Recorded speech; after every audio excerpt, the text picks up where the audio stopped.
Bonsoir à tous, merci Solène de m'avoir remis ce trophée Passion.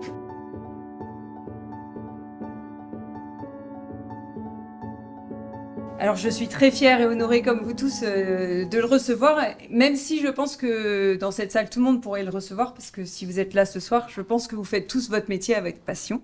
Alors je vais vous poser une question, avez-vous déjà feuilleté l'annuaire des anciens élèves du temps où il était encore en format papier?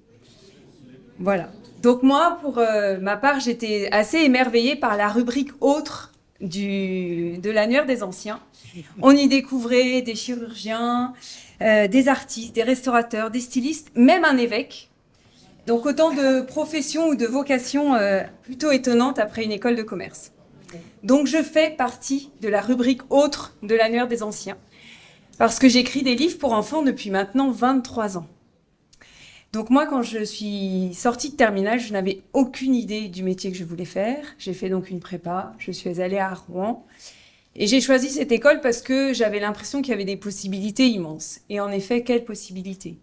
Alors aujourd'hui, vous allez me dire, c'est un peu bizarre, à quoi peuvent se servir ces études de commerce pour écrire des contes sur le Père Noël, des documentaires sur les petites bêtes, ou alors des romans pour enfants qui ont failli gagner pour l'un le prix du journal de Mickey. Eh bien, en fait, je vais vous surprendre, mais l'école m'a beaucoup servi et me sert encore beaucoup. Déjà, elle me donne beaucoup d'assurance. Elle me fait aussi appréhender finalement les livres comme un produit qu'il va falloir vendre à des lecteurs, à qui il va falloir que cela plaise.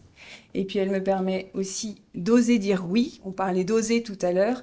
Parfois, des projets un peu fous, comme d'écrire un son et lumière pour le Mont-Saint-Michel ou une biographie pour les enfants de Joséphine Baker, qui repose non loin d'ici.